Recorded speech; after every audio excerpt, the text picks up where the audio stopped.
चलिए दिन के बजे है एक और एक बार फिर से यूएस इस्राइल और ईरान के वॉर के हवाले से आप तक बड़ी अपडेट पहुंचाने की कोशिश करेंगे। आखिरकार फाइनली ईरान ने 10th वेव के अंदर अपने दो मशहूर मिसाइल्स का इस्तेमाल करना शुरू कर दिया है।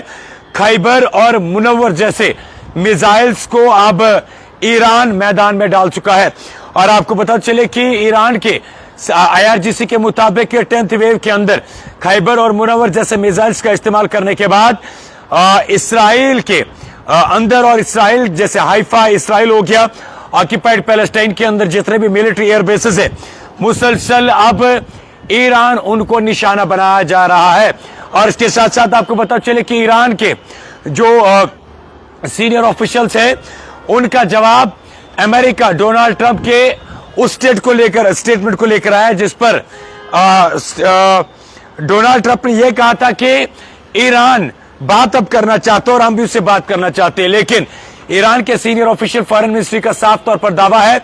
कि कोई भी नेगोशिएशन ना इसराइल के साथ होगी और ना ही ईरान के अमेरिका के साथ होगी। इसके साथ साथ पूरी डिटेल क्या है, अभी तक 10वीं वेव जो है मैसिव गेट्स ऑफ फायर जिसकी तरह से अपन मुनव्वर और खैबर मिसाइल्स का इस्तेमाल ऑपरेशन ट्रू प्रॉमिस 4 का आगाज करने के बाद IRGC का स्टेटमेंट आया है कि उन्होंने गवर्नमेंटल कॉम्प्लेक्सेस को तल अवीव के अंदर, मिलिट्री बेसिस को, सिक्योरिटी सेंटर्स को हाइफा के अंदर और ईस्ट अल कदूस के अंदर उन्होंने मिलिट्री बेसिस को निशाना बनाया है। और इसके साथ साथ इस्राएली सेटलर्स को IRGC ने वार्न किया है कि वो मिलिट्री बेसिस से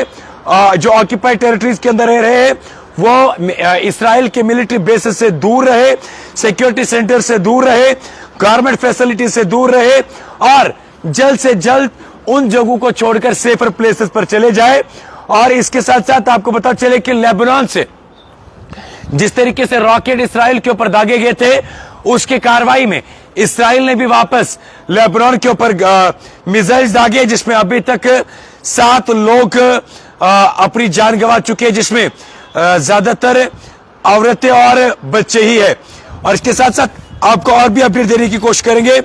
यूएस एम्बेसी जो कुवैत के अंदर है उससे दुआ उठ रहा है क्योंकि ईरान के मिसाइल ने सीधे हिट किया है।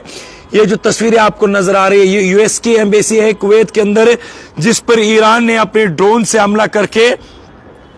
सीधे गल्फ कंट्रीज को निशाना बनाकर या गल्फ कंट्रीज के अंदर जो जिसका जहाज कुवैत के अंदर क्रश हुआ है उसके पायलट की तस्वीर भी आपके सामने है जो हम आपको स्क्रीन पर दिखाने की कोशिश कर रहे हैं। क्योंकि कुछ वक्त पहले ही अमेरिका का एक फाइटर जेट कुवैत के अंदर क्रश हुआ था। और इसके साथ साथ ईरान ने भी अपनी तरफ से ड्रोन की फुटेज रिलीज की है जिसमें उन्हें साफ तौर पर दिखाया कि यूएस इसराइल के कहां किन किन जगहों पर ईरान ने टारगेट बनाया है। और इसके साथ साथ आपको यह भी बताने की कोशिश करेंगे कि यूएस न्यूयॉर्क टाइम्स को कोट करते हुए सैटेलाइट इमेजनरी का इस्तेमाल करके ईरान जो है यूएस के मिलिट्री बेसिस को और इसराइल के मिलिट्री बेसिस को, गवर्नमेंटल साइट्स को आइडेंटिफाई करके उनको निशाना बना रहा है। और इसके साथ साथ ये तस्वीरें भी हमने आपको दिखाने की कोशिश की कि अभी तक फिलहाल आपको पता चले कि अब तेहरान के अंदर अगर देखा जाए एक बहुत बड़ा बैनर आयतुल्लाह ईरान के सुप्रीम लीडर आयतुल्लाह खामनाई का बैनर सामने रखा गया है जो आपको तस्वीरों में मेरे साथ नजर आ रहा होगा। फिलहाल के तौर पर आपको यह भी बताने की कोशिश करेंगे कि इस वक्त तक दोनों साइड से मुसलसल जंग रुकने का नाम नहीं ले रही है। वही कश्मीर रीजन में देखें तो कश्मीर रीजन में इस वक्त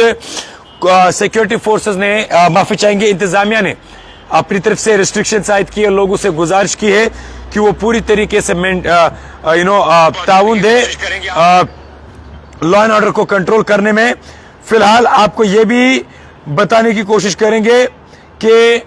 मुनव्वर और खैबर जैसे मिसाइल्स का इस्तेमाल करना ये मैं नहीं कह रहा हूं, ये IRGC के गार्ड्स ने खुद प्रेस टीवी को कोट करते हुए हम अब तक ये खबरें पहुंचाते आए हैं। फिलहाल के तौर पर मुसलसल दोनों तरफ से जो है बीच बीच में स्ट्राइक्स लगातार देखने को मिल रही है। और 10वीं वेव मिसाइल्स की ईरान ने यूएस के और इसराइल के एयर बेसिस पर मिलिट्री बेसिस पर गवर्नमेंटल सेंटर्स पर रेज किए, मतलब टारगेट किया उनको। और भी डिटेल्स क्या कुछ सामने आते हैं वो भी सबसे पहले हम आप तक पहुंचाने की कोशिश करेंगे।